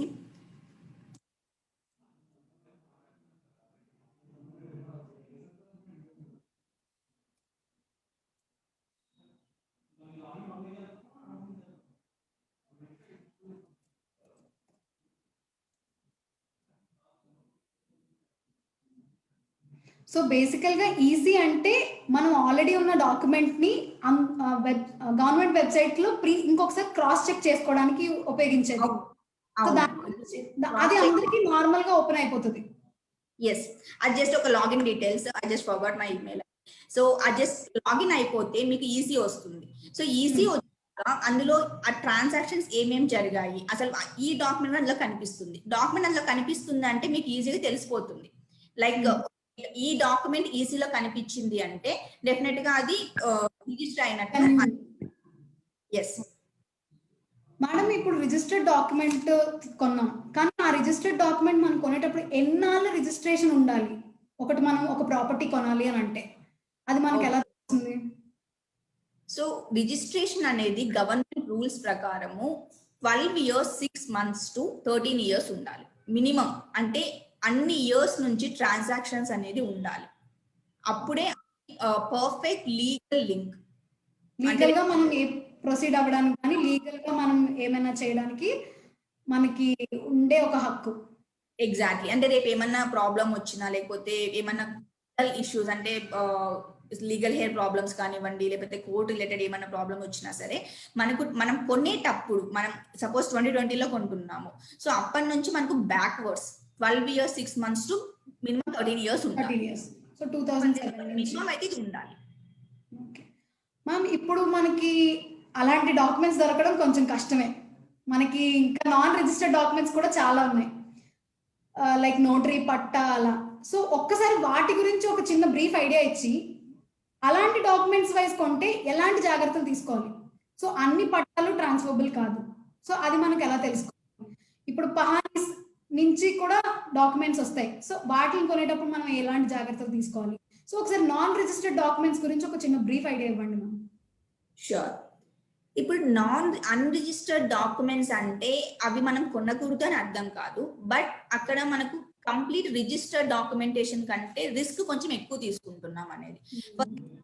ఎక్కువగా చూసే ప్రాపర్టీస్ యాన్సిస్టర్ ప్రాపర్టీస్, వారసత్వ ప్రాపర్టీస్ అంటాము. అంటే ఏంటి, తాతగారు ఆస్తి నాన్నగారికి, నాన్నగారి ఆస్తి కొడుక్కి. అంటే ఇది మన హిందూ సాంప్రదాయంలో ఇది వారసత్వ హక్కు అనేది ఉంది, కరెక్టే, ఒప్పుకుంటాం. కానీ అది దాని ప్రకారం వాళ్ళు డాక్యుమెంటేషన్ కూడా ఏం చేసుకోరు. జస్ట్ ఏమనుకుంటారు, ఓకే వాళ్ళ ఆస్తి వీళ్ళకి, వీళ్ళ ఆస్తి వీళ్ళకి అన్నట్లు అనుకుంటారు. సో ఇప్పుడు ఒకరు లోన్ కి వస్తారు, లేదు అంటే వాళ్ళకి ఒక ప్రాపర్టీ అమ్ముతుంటారు. సో అప్పుడు మనకు ఏం ప్రాబ్లం అవుతుంది అంటే, కరెక్టే తాతగారి ఆస్తి కొడుకు వస్తుంది, కానీ అది ఒక్కరే కొడుకు అయితే లేదు, వారికి ఇంకా సంతానం ఉన్నారు. మన లీగల్ రూల్స్ ప్రకారము ఇప్పుడు అమ్మాయిలకి అబ్బాయిలకి సమాన హక్కు ఉంది నాన్నగారి ప్రాపర్టీస్ మీద. సో అది మనకు వాళ్ళకి ఎంతమంది సంతానం ఉన్నారు, మరి 3-4 ఉంటే ఒక్కరికే ఎందుకు ఇచ్చారు ప్రాపర్టీ, మిగిలిన వాళ్ళకి ఎటువంటి అభ్యంతరం లేదా, ఒకవేళ ఉంటే వాళ్ళకి ఉన్న వేరే ప్రాపర్టీస్ ఇచ్చారా? సో ఇలాంటివన్నీ తెలుసుకోవాల్సి వస్తుంది. మనకు రిజిస్టర్ ఉందనుకోండి, రిజిస్ట్రేషన్ లేదు అంటే మనం ఇలాంటి డీటెయిల్స్ అన్ని మనం వెనకాలకి వెళ్ళి డిక్ చేయాలి. మన death certificate, legal heir certificate ఇలాంటివన్నీ కలెక్ట్ చేసుకోవాల్సి ఉంటుంది. ఇది వారసత్వ ప్రాపర్టీస్. మీరు అడిగే నోటరీ ప్రాపర్టీస్, ఈ ఎటువంటి ప్రాపర్టీస్ లో అయినా సరే ఇది ఫస్ట్ చెప్పిన సినారియో ఏంటంటే ఓరల్, జస్ట్ అనుకున్నారు, ఓకే నేను అమ్మాను మీరు కొన్నారు అనేసి చేసుకుంటారు. కాకపోతే రిజిస్ట్రేషన్ కాకుండా వాళ్ళు జస్ట్ సంతకాలు పెట్టుకుంటారు, ఒక డాక్యుమెంట్ అనేది ఉంటుంది. అంత మాత్రాన రిజిస్ట్రేషన్ లేదు. రిజిస్ట్రేషన్ అవ్వనంత మాత్రాన ఇన్వాలిడ్ అని కాదు, కాకపోతే when compared to a registered document, this unregistered document will be of lesser value. So notary document అనేది రిజిస్టర్డ్ డాక్యుమెంట్ కంటే తక్కువ వాల్యూ ఉంటుంది. సో ఎప్పుడైతే ఏమైనా లీగల్ ఇష్యూస్ వచ్చినప్పుడు మన దగ్గర నోటరీ డాక్యుమెంట్ ఉంది, పక్కన వాళ్ళ దగ్గర రిజిస్టర్డ్ డాక్యుమెంట్ ఉంది అంటే ఎప్పటికైనా రిజిస్టర్డ్ డాక్యుమెంట్ కి వాల్యూ ఎక్కువ. సో అందుకనే నోటరీ డాక్యుమెంట్ చేసేటప్పుడు మనకు లింక్ అనేది పర్ఫెక్ట్ గా ఫామ్ అవ్వదు. ఆ ఫామ్ అవ్వనప్పుడు మనము ఎలా వీళ్ళే ఓనర్ అని ఎలా ఏంటని తెలుసుకోవాలి. ఇది కాకుండా మీరు అడిగారు కదా పహానీస్, పట్టా డాక్యుమెంట్స్ అనేసి, I will just show you pahanis అంటే ఏంటి అని. మీకు ఇప్పుడు మీకు ఈ రిజిస్టర్డ్ డాక్యుమెంట్స్ ఎలా అయితే ఉన్నాయో, బేసికలీ పహానీస్ అనేది ఇలా ఉంటది. అంటే తెలంగాణలో పహానీ అంటారు, లేదు అంటే ఆంధ్ర సైడ్ అడంగల్ అంటారు. ఇవంతే ఏం లేదండి. ఇప్పుడు మనకి ఎలా అయితే ఒక ఇంటిని లేదా ఒక అపార్ట్మెంట్ లో ఒక ఫ్లాట్ ని కొనేటప్పుడు ఎలా అయితే మనం రిజిస్టర్ చేసుకుంటామో, చాలా మంది అగ్రికల్చర్ ల్యాండ్స్ అనేది ఎంఆర్ఓ ఆఫీస్ లో పహానీస్ లో ఎంటర్ చేస్తారు. ఎందుకంటే 2007 కంటే ముందు ఈవెన్ రిజిస్టర్ డాక్యుమెంట్ చేయించినా సరే ఎస్ఆర్ఓలో మళ్ళీ మండల్ రెవెన్యూ ఆఫీస్కి వచ్చి పహానీలో కూడా చేయించాలి. అప్పుడే ట్రాన్సాక్షన్ కంప్లీట్ అయినట్లు. లేదు అంటే ఆ ఇన్కంప్లీట్ ట్రాన్సాక్షన్ అయి ఉంటుంది. సో పహానీలో అనేది it's equal to registered deed. So first ఈ రిజిస్టర్డ్ డీడ్ చేసేటప్పుడు ఇలా పహానీస్ ఉంటాయి. అంటే ఇందులో పహానీస్ అంటే ఏంటి అంటే అది మొత్తం ఆ విలేజ్ లో ఎన్నైతే సర్వే నెంబర్స్ ఉంటాయో ఆ విలేజ్ కి మొత్తానికి ఒకటే పహానీ ఉంటుంది. Year by year 1 by 1 pahani అనేది ఉంటుంది. సో బేసికలీ ఇలా ఉంటుంది. సో ఇందులో మనం చెక్ చేసుకోవచ్చు ఏ ఇయర్ లో ఎవరి పేరు పైన ఉంది, నెక్స్ట్ ఎవరి పేరు పైకి వచ్చింది, ఇలా ఇయర్ ఆన్ ఇయర్. అంటే ఇవి కూడా 13 years మనం బ్యాక్వర్డ్ పహానీస్ తీసుకొని చెక్ చేసుకుంటే ఇది కంప్లీట్ రిజిస్టర్డ్ లింక్ అవుతుంది. ఇది మొత్తం విలేజ్ మొత్తానికి ఉన్న సర్వే నెంబర్స్. ఇది కాకుండా ఇండివిజువల్ పర్సన్ కి కూడా ఇలా వస్తుంది. దీన్ని పట్టా పాస్బుక్ అంటారు. ఇందులో ఖాళీ ఆయనకు సంబంధించిన ల్యాండ్ వివరాలు మాత్రమే ఉంటాయి. సో అది కూడా ఇయర్ ఆన్ ఇయర్ ఉన్నా మనకు అది కూడా కంప్లీట్ రిజిస్టర్డ్ లింక్ లానే అర్థం. ఈ పాస్ కాకుండా మనకు పట్టా డాక్యుమెంట్స్ అని కూడా ఉంటాయి. సో ఈ పట్టా డాక్యుమెంట్స్ అనేది ఈ మధ్య కాలంలో చాలా ఎక్కువ అయ్యాయి. ఎందుకంటే గవర్నమెంట్ వాళ్ళ ఇన్కమ్ బట్టి కొందరికి ఫ్రీగా ఇస్తుంది, కొందరికి కొన్ని ఛార్జెస్ తీసుకొని తక్కువ ఛార్జెస్ కి పట్టాస్ అనేది ఇష్యూ చేస్తుంది. ఆ పట్టాస్ మనం కొనకూడదా అంటే కొనొచ్చు, బట్ అందులో మనం చూడాల్సిన మేజర్ కండిషన్ అనేది ఒకటి ఉంటుంది. సో ఇప్పుడు ఒక పట్టాలో ఇప్పుడు 8th point 1st subsection point చూస్తే ఇందులో with in a period of 10 years అంటే 10 years తర్వాత మాత్రమే ఈ పట్టాని అమ్మగలం లేదా మార్టిగేజ్ చేయగలం. అంతకంటే ముందు దీన్ని అమ్మకూడదు, ఈవెన్ ఎవరికి దానం విక్రయాలు కూడా చేయకూడదు. సో మనం ఇలాంటి ప్రాపర్టీస్ కొంటున్నాము అంటే ఆ 10 years అయిందా లేదని చెక్ చేసుకోవాలి. 10 years దాటిపోయి ఉంటే ఎస్ మనం కొనొచ్చు. అలానే ఈ టైప్ పట్టా చూస్తే 3rd point, it is that the assigned land is only heritable. So completely ఇది ఓన్లీ వారసులు మాత్రమే అనుభవించాలి. వాళ్ళకి ఎప్పటికీ అమ్మకూడదు. 10 సంవత్సరాలు కాదు, ఎప్పటికీ అమ్మకూడదు. ఆ ప్రాపర్టీని ఆ ఇంటి వాళ్ళు లేదా ఆ ఇంటి వారసులు మాత్రమే అనుభవించాలి. సో ఇలాంటి ప్రాపర్టీకి కొంచెం దూరం ఉంచే బెటర్. ఎందుకంటే అది ఓన్లీ వాళ్ళ వారసులకి, వేరే వాళ్ళు కొన్నా దాన్ని రిజిస్టర్ చేయలేము, నోటరీ చేయించుకోవాలి. సో రిస్క్ తీసుకుంటున్నట్లు. సో మనం ఇలాంటి పట్టాస్ తీసుకున్నప్పుడు పహానీస్ చేసుకున్నప్పుడు జాగ్రత్తగా మనమే ఒక్కొక్క డాక్యుమెంట్ ఒక్కొక్క పాయింట్ చదువుకుని వెళ్తే మనం ఒక సేఫ్ సైడ్ ఉండొచ్చు. సో 13 years 10 years అంటే కండిషన్స్, ప్రతి పట్టాకు ఒక్కొక్క కండిషన్ ఉంటుంది కాబట్టి ఆ కండిషన్ ప్రకారం మనం వెళ్ళినప్పుడు అయితే మనం సేఫ్ గానే మనం ఒక ప్రాపర్టీని కొనగలుగుతాం. మేడం కాకపోతే వి సజెస్ట్ ఏంటి అంటే మనం ఎంత చూసినా సరే ఇంత పెద్ద ఇన్వెస్ట్మెంట్ అంటే ఎంత లేదా మినిమం 25 to 30 lakhs ఇన్వెస్ట్మెంట్ ఉంటుంది. ఇంత చేస్తున్నప్పుడు ఒక 2000 లేదా 5000 ఖర్చు పెట్టి లీగల్ ఒపీనియన్ చేయించుకుంటే చాలా బెటర్ అవుతుంది. ఎందుకంటే మనకు కనపడని పాయింట్స్ లేదా మనం గమనించని పాయింట్స్ లాయర్ గమనించవచ్చు. ఆ ప్రాపర్టీస్ ని చదవచ్చు. సో మనం మిస్ అయిన లూప్ హోల్ కానీ మనం మిస్ అయిన పాయింట్ కానీ చెప్పి మనం జాగ్రత్త పరచవచ్చు. సో మనం చూసుకునేదంటే ఏంటంటే ఫస్ట్ ఎయిడ్ టైప్, మనం ఏం చేసినా ఫస్ట్ ఎయిడ్ చేసుకుంటున్నట్లే. ట్రీట్మెంట్ కావాలి అంటే లాయర్ని అడిగేసి ఆయన చెప్తే అది పర్ఫెక్ట్ ట్రీట్మెంట్ అనమాట. అంటే మన ప్రాపర్టీకి పర్ఫెక్ట్ గా ఒక ట్రీట్మెంట్ వచ్చినట్లు. ఖచ్చితంగా ఒక మంచి వ్యాలిడ్ పాయింట్ చెప్పారు మ్యామ్. బేసికల్ గా మీరు చెప్పినవన్నీ మనం బేసిక్ చెక్ చేసుకొని మనకి ఓకే అని అనిపిస్తే మనం లాయర్ దగ్గర తీసుకెళ్తే సో మనకి నాలెడ్జ్ వస్తుంది, సో మనకు ఒక కాన్ఫిడెన్స్ కూడా వస్తుంది. మనం వీటన్నిటితో పాటు మనకి ట్యాక్స్ రిసిప్ట్స్ బేస్ కూడా మనం కొంతమంది కొనుక్కుంటారు. ఎంతవరకు కరెక్ట్ అండ్ ఎన్ని ఇయర్స్ ట్యాక్స్ రిసిప్ట్స్ ఉంటే మనం సేఫ్ గా ఉంటాం అండ్ ట్యాక్స్ రిసిప్ట్స్ ఎవరి పేరు మీద ఉండాలి? Okay, only tax receipts basis మీద కొంటున్నాము అంటే చాలా రిస్క్ తీసుకుంటున్నాం. అంటే ఫర్ సపోజ్ ఇప్పుడు నేను ఫస్ట్ ఏదైతే చెప్పాను వారసత్వ ప్రాపర్టీస్, ఇవి బేసికలీ ట్యాక్స్ రిలేటెడ్ ప్రాపర్టీస్ వస్తాయి. వాళ్ళు ఏమంటారు, అవునండి మా దగ్గర ఏ డాక్యుమెంటేషన్ లేదు, మా తాతగారు రాస్తే మా నాన్నగారికి వచ్చింది, మా నాన్నగారిది నాకు వచ్చింది, కాకపోతే మేము అందరం ట్యాక్స్ కడుతూ ఉన్నాము. ఇన్ని 2010 వరకు మా తాతగారు కట్టారు, 2015 వరకు మా నాన్నగారు కట్టారు, 2015 నుంచి వరకు నేను కడుతున్నాను చూడండి అన్నట్టు చూపిస్తారు. కరెక్టే, అవి కూడా మనకు ఒక ప్రూఫ్. ఎందుకు అంటే ఇంట్లో ఆ ఇల్లు వాళ్ళదైతేనే వాళ్ళ పేరు పైన ట్యాక్స్ వస్తుంది, వాళ్ళ పేరు పైన ట్యాక్స్ వస్తేనే వాళ్ళు అందులో ఉంటున్నట్లు. సో అది వాళ్ళదే అన్నట్టు ఒక క్లారిటీ అయితే మనకు వస్తుంది. బట్ వాళ్ళు ఏదో ఆన్లైన్ రిసిప్ట్ చూయిస్తే మాత్రం కొంచెం ఆలోచించాలి. ఇయర్ ఆన్ ఇయర్ అట్లీస్ట్ ఒక 2000 నుంచి 2020 వరకు అట్లీస్ట్ ఒక 20 సంవత్సరాల్లో 15 సంవత్సరాల ట్యాక్సెస్ అన్న చూయిస్తే బాగుంటది. అండ్ ఆ నేమ్ అనేది మ్యాచ్ అవ్వాలి. తాతగారు అన్నప్పుడు వాళ్ళ తాతగారి పేరు ఉండాలి, నాన్నగారు అన్నప్పుడు వాళ్ళ నాన్నగారి పేరు ఉండాలి, వీరి పేరు ఉండాలి, చివరికి వీరు అమ్ముతున్నారు కాబట్టి ఎవరైతే అమ్ముతున్నారో వారి పేరు ఉండాలి అందులో. అండ్ హౌస్ నెంబర్ కంపల్సరీ ఉండాలి. అసలు హౌస్ నెంబర్ లేకపోతే ఆ ఇంటిది ఆ ప్రాపర్టీని ఎలా తెలుస్తుంది? ఐడెంటిఫికేషన్ ఐడెంటిఫికేషన్ కోసం అదే ప్రాపర్టీది హౌస్ నెంబర్ అని తెలియడం కోసము అందులో ఎవరి పేరు మీద ట్యాక్స్ వచ్చింది, ఏ హౌస్ నెంబర్కి వచ్చింది, ఏ ఇయర్ లో వచ్చింది, ఈ 3 పాయింట్స్ అనేది చాలా మ్యాండేటరీ. అవి చెక్ చేసుకొని అవన్నీ పర్ఫెక్ట్ గా ఉన్నాయి అంటే yes we can proceed. So ఎన్ని ఇయర్స్ ఉండాలి? I mean depends on bank to bank and దీనికి సపరేట్ గైడ్ లైన్స్ కూడా ఏమీ లేవు. కాకపోతే నార్మల్ కస్టమర్ బయట కొనుక్కోవాలనుకున్న ఎన్ని సంవత్సరాలు 20 ఇయర్స్ చెక్ చేసుకుంటే బాగుంటుంది. మీరు రిజిస్టర్డ్ అన్ని పట్టాల బహానీలు అన్ని 13 ఇయర్స్ చూడమని అన్నారు. సో ఈ ట్యాక్స్ రిసిప్ట్స్ 13 ప్లస్ ఉంటే మంచిది. ఒక 20 ఇయర్స్ ఉంటే బెటర్ లుంబిని, ఎందుకంటే 30 ఇయర్స్ అసలే మనం రిస్క్ తీసుకుంటున్నాం రిజిస్టర్డ్ ప్రాపర్టీ ట్యాక్స్. సో అలాంటప్పుడు మనం కొంచెం సేఫ్టీగా చూసుకుంటే బెటర్. సో 20 ఇయర్స్ అయితే మనకు కొంచెం కాన్ఫిడెన్స్ వస్తుంది, ఓకే ఇది కొనొచ్చు, 20 సంవత్సరాలు వాళ్ళే ఉన్నారు కదా, ఎటువంటి ప్రాబ్లం రాలేదు, ఇంకేం ప్రాబ్లం వస్తుంది అని ఒక నమ్మకం వస్తుంది. మ్యామ్ రిజిస్టర్డ్ లో కానీ నాన్ రిజిస్టర్డ్ లో కానీ మనం ఇంకొక ప్రాబ్లం ఏం ఫేస్ చేస్తామనంటే ఎక్స్టెంట్.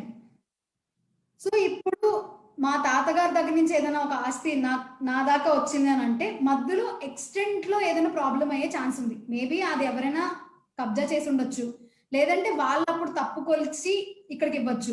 సో అలాంటి ఎక్స్టెంట్ లో ఏమైనా ప్రాబ్లమ్స్ వచ్చినప్పుడు, లేదా బౌండరీస్ లో కూడా చాలా సార్లు అప్పుడప్పుడు ప్రాబ్లమ్స్ వస్తాయి. అంటే మనకు అర్థం కాదు కూడా ఒక్కొక్కసారి ఈ బౌండరీస్ మనం ఎలా ఎలా ఎలా చూసుకోవాలి ముందు దాని నుంచి ఇప్పటికి. సో దీని గురించి ఒక చిన్న ఎక్స్ప్లెనేషన్ ఇవ్వండి మ్యామ్. తప్పకుండా. సో ఎక్స్టెంట్ అనేది ముందు డాక్యుమెంట్స్ తో కంపేర్ చేస్తే ఎక్స్టెంట్ తగ్గితే పర్లేదండి. తగ్గడం అనేది రోడ్ వైండింగ్ అవ్వచ్చు, లేకపోతే మనమే బౌండరీస్ కోసం వదిలేసింది, కొంతమంది వాస్తు కోసం కూడా ల్యాండ్ వదిలేస్తారు. సో తగ్గితే ఎటువంటి ప్రాబ్లం లేదు, బట్ పెరిగినప్పుడే ప్రాబ్లం అవుతుంది. ముందు డాక్యుమెంట్ కి ఈ డాక్యుమెంట్ కి ఎక్స్టెంట్ పెరిగింది అంటే డెఫినెట్ గా ఆ రిమైనింగ్ ఎక్స్టెంట్, సపోజ్ ముందు డాక్యుమెంట్ లో 100 స్క్వేర్ యార్డ్స్ ఉంది, ఇప్పుడు మీకు 110 స్క్వేర్ యార్డ్స్ అమ్ముతున్నారు. సో ఆ రిమైనింగ్ 10 స్క్వేర్ యార్డ్స్ కి డాక్యుమెంటేషన్ అనేది చాలా ఇంపార్టెంట్. అలాంటి టైంలో మనం ఇంకా ఎక్కువ జాగ్రత్త తీసుకోవాలి, కానీ సడన్ గా ఒక 10 స్క్వేర్ యార్డ్స్ ఎక్కడి నుంచి వచ్చింది. సో ఎక్స్టెంట్ పెరిగింది అంటే అదొక ఇండికేషన్, అంటే ఇక్కడ ఏదో ఒక లూప్, ఇక్కడ ఏదో ఒక మిస్టేక్ జరుగుతుంది, యూ టు థింక్ ఆఫ్ ఒక ఇండికేషన్ అనమాట. తక్కువ ఉంటే పర్లేదు, ప్రాబ్లం ఏం లేదు. సో అలానే నెక్స్ట్ బౌండరీస్ వచ్చినప్పుడు ముందు డాక్యుమెంట్ కి తర్వాత డాక్యుమెంట్స్ కి బౌండరీస్ అనేది చూస్తూ వెళ్ళండి. హౌస్ నెంబర్స్ ఇవన్నీ చాలా రేర్ గా మారుతాయి, మహా అంటే రోడ్ విడ్త్ తగ్గచ్చు. చాలా కేసెస్ లో టైపో ఎర్రర్స్ జరుగుతాయి డీడ్స్ లో. డాక్యుమెంట్ అయితే కూడా బై మిస్టేక్ వేరే బౌండరీ అంటే ఈస్ట్ బౌండరీ వెస్ట్ కి, వెస్ట్ బౌండరీ ఈస్ట్ కూడా రాయొచ్చు. సో అలా కూడా ఏమన్నా ఉందా అని చెక్ చేసుకొని రెక్టిఫికేషన్ డీడ్స్ ఏమన్నా అవసరం అయితే చేయించుకోవాల్సి ఉంటుంది. అలానే మన డాక్యుమెంట్ ప్రిపేర్ అయ్యేటప్పుడు మన ప్రాపర్టీ మన పేరు మీదకి రిజిస్టర్ అయ్యేటప్పుడు బౌండరీస్ అన్ని కరెక్ట్ అనేది చెక్ చేసుకుంటే సరిపోతుంది. మేడం ఇప్పటి వరకు లీగల్ గురించి, టెక్నికల్ గురించి మనం చాలా డీటెయిల్ గా బ్రీఫ్ గా తెలుసుకున్నాం. సో వన్స్ కస్టమర్ ఓకే నేను టెక్నికల్ వైజ్ నేను ఇప్పుడు మనం ఇచ్చిన ఇన్ఫర్మేషన్ బట్టి వెళ్ళారు, లీగల్ వైజ్ లాయర్ని అప్రోచ్ అయ్యారు, ప్లస్ ఆయనకి కూడా ఒక నాలెడ్జ్ ఉంది. సో దీని తర్వాత వన్స్ ఈయన ప్రాపర్టీ ఫిక్స్ అయిపోయిన తర్వాత మనం అగ్రిమెంట్ ఆఫ్ సేల్ అనేది చేయించుకుంటాం.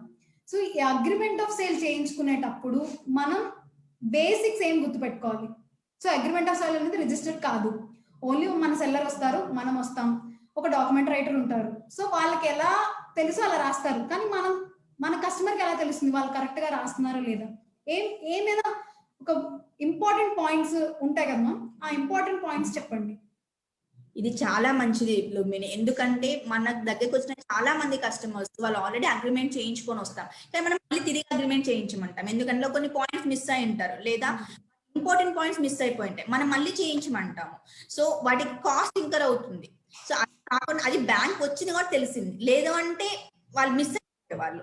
సో బేసిక్ చెక్స్ ఏం చేసుకోవాలి అంటే, ఫస్ట్ థింగ్ ఫస్ట్ మనకు అమ్మేవారి పేరు కొనేవారి పేరు రాయాలి. కొనేవారి పైన అది మన చేతుల్లో ఉంటుంది, కానీ అమ్మేవారి పేరు రాసేటప్పుడు క్లియర్ గా చెక్ చేసుకోవాలి. ఎవరికైతే ఫస్ట్ వాళ్ళు అమ్మాలి అంటే వాళ్ళకు ఆ ఇల్లు అమ్మే రైట్ ఉందా లేదా, ఆ ఇల్లు అమ్మే అర్హత వాళ్ళకు ఉంటేనే ఆ ఇల్లు అమ్మగలరు. వాళ్ళది కాని ప్రాపర్టీ వాళ్ళు అమ్మలేరు. భర్త పేరు మీద ఉన్నంత మాత్రాన భార్య అమ్మదు, భార్య పేరు ఉన్న ప్రాపర్టీని భర్త అమ్మలేరు. ఎవరి పేరు పైన ప్రాపర్టీ ఉంటే వాళ్ళే ఆ ప్రాపర్టీని అమ్మగలరు. సో ఆ కొనే వారి పేరు రాసేటప్పుడు వాళ్ళ పేరు మీద ఆ ప్రాపర్టీ ఉందా లేదా చెక్ చేసుకోవాలి. అలా చెక్ చేసుకోవడానికి మనకి ఫస్ట్ థింగ్ ఈసీ. మనం ఏదైతే అగ్రిమెంట్ చేయించుకుంటున్నారో ఇవి మనం ఆన్లైన్ లో చెక్ చేసుకోవచ్చు. ఈసీ ఆ రోజు ఉదయం ఈసీ చెక్ చేయండి. లాస్ట్ ట్రాన్సాక్షన్ ఎవరి పేరు పైన ఉంది అంటే వాళ్ళే మీకు అగ్రిమెంట్ చేయాలి. ఓకే, దాని తర్వాత వాళ్ళ అడ్రస్, వాళ్ళ ఆధార్ కార్డ్ నెంబర్ ఇవన్నీ మెన్షన్ చేయించాలి. నెక్స్ట్ వచ్చేసి మీరు మీ ఇద్దరి మధ్య ఎంత అమౌంట్ కి ఇల్లు కొంటున్నారని అగ్రిమెంట్, అంటే మీరు ఎంతకి కుదిరింది వాల్యూ, 10 లక్షలు అవ్వచ్చు, 10 లక్షల, 10,000, ₹1 అవ్వచ్చు, ఎంత అయితే అంత క్లియర్ గా మెన్షన్ చేయించాలి. దాని తర్వాత అమౌంట్ మెన్షన్ చేశాక అట్లీస్ట్ ఒక 10%, 20% అడ్వాన్స్ పే చేయమంటారు. So it depends on sellers. కొంతమంది ఏంటి 40%, 50% కూడా పే చేయమంటారు. బట్ వి సజెస్ట్ 10 to 25% మధ్యలో పే చేయండి, అది మనం సేఫ్ ఉన్నట్లు.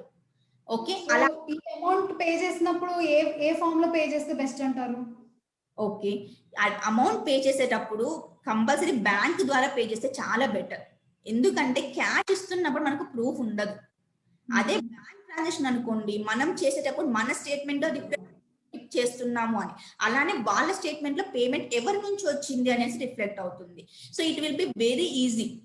అంటే రేపు ఉదయం ఫ్యూచర్ లో ఏమైనా ప్రాబ్లమ్స్ వచ్చినా అగ్రిమెంట్ ఉంది కదండి ఇంకేం ప్రాబ్లం వస్తుందని అనొచ్చు. ఒక విషయం గుర్తుపెట్టుకోవాలి, అగ్రిమెంట్ రిజిస్టర్డ్ కాదు. మన పేరు పైన రిజిస్టర్ అయ్యే వరకు మనం ప్రతి అడుగు చాలా జాగ్రత్తగా వేయాలి. సో అగ్రిమెంట్ ఉంది, ఇంకొక జాగ్రత్త తీసుకుందాం, పేమెంట్ బ్యాంక్ ద్వారా చేద్దాం, మన దగ్గర సాలిడ్ ప్రూఫ్ ఉంటుంది. సో త్రూ బ్యాంక్ ద్వారా చేయండి. మాక్సిమం 25% కంటే ఎక్కువ ఇవ్వకపోవడమే సేఫ్. దాని తర్వాత మిగిలిన డబ్బులు ఎన్ని రోజుల్లో కట్టాలి అని ఒక టైం లైన్ ఉంటుంది. అది వాళ్ళ సెల్లర్స్ 30 రోజులు అంటారు, వాళ్ళు ఇష్టం వచ్చినట్టు రోజులు అంటారు, కానీ మీరు కనీసం 45 రోజుల నుంచి 90 రోజుల వరకు టైం తీసుకోవచ్చు. ఎందుకంటే మనం అనుకున్న సమయానికి డబ్బు రాకపోవచ్చు, లేదా ఒక దగ్గరికి వెళ్ళినప్పుడు బ్యాంక్ లోన్ డిలే అవ్వచ్చు, వేరియస్ ప్రాబ్లమ్స్ రావచ్చు. సో ఒక 15 days ఎక్స్ట్రా టైం ఉంటే మనం సేఫ్ ఉంటాం. ఎందుకంటే అక్కడ చాలా కండిషన్స్ ఉంటాయి. సెల్లర్ ఏమంటారు, టైం అయిపోతే మేము అడ్వాన్స్ అమౌంట్ రిటర్న్ ఇవ్వము అంటారు, లేదంటే అడ్వాన్స్ అమౌంట్ ఇంట్రెస్ట్ కట్టాలి అంటారు, various terms and conditions. So వీటన్ని కాంప్లికేషన్స్ రాకుండా టైం ఎక్స్ట్రా తీసుకుంటే బెటర్. దీని తర్వాత major point, schedule of the property. Schedule of the property mention చేసేటప్పుడు మాత్రము house number, survey number, boundaries, extent, ఈ 4 డబుల్ చెక్ చేసుకోండి. ఒకటికి 4 సార్లు చెక్ చేయండి. ఎందుకంటే there are many chances document కూడా పొరపాటు చేయొచ్చు. ఓకే, సో ఇవి ఎలా చెక్ చేసుకోవాలి అంటే హౌస్ నెంబర్ అనేది మీరు ముందు డీడ్స్ లో ఉంటాయి, అది లేదు అలా లేదు లేటెస్ట్ డీడ్ ని రిఫర్ చేయాలి. లేటెస్ట్ ఏ డీడ్ అయితే ఉందో యా, లేటెస్ట్ ముందు డీడ్ ఏముంటే దాన్ని రిఫర్ చేయాలి. లేదు ముందు డీడ్ లేదు అనుకుంటే మీరు ప్రాపర్టీ ట్యాక్స్ చూస్తున్నారు కదా, ప్రాపర్టీ ట్యాక్స్ మీరు ఆన్లైన్ లో కూడా జనరేట్ చేయొచ్చు. ఫర్ ఎగ్జాంపుల్ ప్రాపర్టీ ట్యాక్స్ మీరు ఆన్లైన్ లో జనరేట్ చేసేటప్పుడు ప్రాపర్టీ ట్యాక్స్ మీరు చూసుకోవచ్చు. ఏంటి అంటే అందులో మీరు చెక్ చేసుకోవచ్చు ఆ ప్రాపర్టీ ట్యాక్స్ లో హౌస్ నెంబర్ ఎలా ఉంది ఏంటి అనేది మీరు చెక్ చేసుకోవచ్చు. మీరు చెక్ చేసుకున్నప్పుడు మీకు అందులో క్లియర్ గా తెలుస్తుంది హౌస్ నెంబర్ ఏంటి అనేసి. ప్రాపర్టీ ట్యాక్స్ లింక్ మీకు ఇక్కడ చూపిస్తున్నాను. ప్రాపర్టీ ట్యాక్స్ లోకి వెళ్ళేసి జస్ట్ బేసిక్ డీటెయిల్స్ అడుగుతుంది. అక్కడ ప్రాపర్టీ ట్యాక్స్ ఐడెంటిఫికేషన్ నెంబర్ అని ఒక నెంబర్ ఉంటుంది. ఆ నెంబర్ ఎంటర్ చేస్తే అది ఇప్పుడు ఎవరి పేరు పైన ఉంది అదానికి హౌస్ నెంబర్ అంటే మనకు తెలుస్తుంది. సో మనకి ఎలాగో అమ్మేవారి ఉంది కాబట్టి వారి పేరు పైన హౌస్ నెంబర్ మ్యాచ్ ఉందా లేదా చెక్ చేసుకోవాలి. ఇదే కాకుండా ప్రాపర్టీ ట్యాక్స్ ఏమన్నా డ్యూస్ ఉంటే కొంచెం అమౌంట్ అయితే ప్రాబ్లం లేదండి. మనం ఇల్లు రిజిస్టర్ అయ్యాక 30,000, 40,000 పేమెంట్ చేయలేదు ప్రాపర్టీ ట్యాక్స్ అంటే అది మనం కట్టుకోవాల్సి వస్తుంది కదా. సో ప్రాపర్టీ చేసుకుంటే అది కూడా ఒక బెనిఫిట్ అవుతుంది మీకు. ఇది చెక్. అండ్ బౌండరీస్, ముందు డీడ్ ఉన్నా సరే మీరు పర్సనల్ గా సైట్ కి వెళ్ళి విజిట్ చేసి బౌండరీస్ కన్ఫర్మ్ చేసుకోండి. ఎందుకంటే చాలా ఇన్స్టెన్సెస్ ముందు డీడ్ లో తప్పు పడి ఉంటుంది, అది వాళ్ళు ఎవరు చూసుకొని ఉండరు. మన దగ్గరికి వచ్చాక టెక్నికల్ వాల్యువర్ రిపోర్ట్ చూసాక తప్పు ఉన్నాయని చెప్పి మనం రెక్టిఫికేషన్ పంపిస్తాం. సో వాళ్ళ లోన్కి వస్తే ఫైన్, లేదు అంటే పర్సనల్ గా వెళ్ళి చూసి బౌండరీస్ అన్ని నోట్ చేసుకొని అదే బౌండరీస్ ఇక్కడ ఉన్నా లేదా చెక్ చేసుకోవాలి. ఈ 4 మాత్రం చాలా ఇంపార్టెంట్ చెక్స్. సో కొనేవారు, అమ్మేవారు ఎవరు, ఎంత అమౌంట్ మెన్షన్ చేస్తున్నారు, ఎంత అమౌంట్ అడ్వాన్స్ మెన్షన్ చేశారు, టైం లైన్ ఎంత ప్రొవైడ్ చేశారు, షెడ్యూల్ ఆఫ్ ద ప్రాపర్టీ, ఇవి చాలా డీటెయిల్డ్ గా చెక్ చేసుకోవాలి. వాటి కోసం మీకు EC property tax links provide చేశాం. అది కాకుండా మీరు ఆ ప్రాపర్టీ ఫైనల్ చెక్ చేసేటప్పుడు ఆ సర్వే నెంబర్ ప్రొహిబిటెడ్ లిస్ట్ లో ఉందా, మోస్ట్లీ ఇలాంటివి తక్కువే ఉంటాయి, కానీ ఈ చెక్ చేయడం వల్ల మనకే బెనిఫిట్. ఎందుకంటే సిటీలో ఏ ల్యాండ్ నిషేధించబడిందనే మనం చెప్పలేము. అది అందరూ ఇక్కడ ఈ ల్యాండ్ నిషేధించడం ఏముంది అన్నట్లు కూడా అనుకుంటారు. బట్ లింక్ ప్రొవైడ్ చేసామండి, ఆ లింక్ వెళ్ళి మీరు చూస్తే సర్వే నెంబర్ ఎంటర్ చేస్తే చాలు, అది నిషేధించారా, నిషేధించలేదా, నిషేధించబడితే ఏ కారణం వల్ల నిషేధించారు, ఇవన్నీ ఉంటాయి మీకు డీటెయిల్స్. సో ఒక సర్వే నెంబర్ ప్రొహిబిటెడ్ అయినంత మాత్రాన ఆ సర్వే నెంబర్ ఉన్న ఆ హౌస్ అన్ని ప్రొహిబిటెడ్ కాదు. స్టిల్ మనకు మన సర్వే నెంబర్ అందులో వచ్చింది అంటే సబ్ రిజిస్టర్ ఆఫీస్ కి వెళ్ళి ఈ పర్టికులర్ డాక్యుమెంట్ రిజిస్టర్ అవుతుందా లేదా తెలుసుకోండి, అప్పుడే డబ్బులు కట్టండి.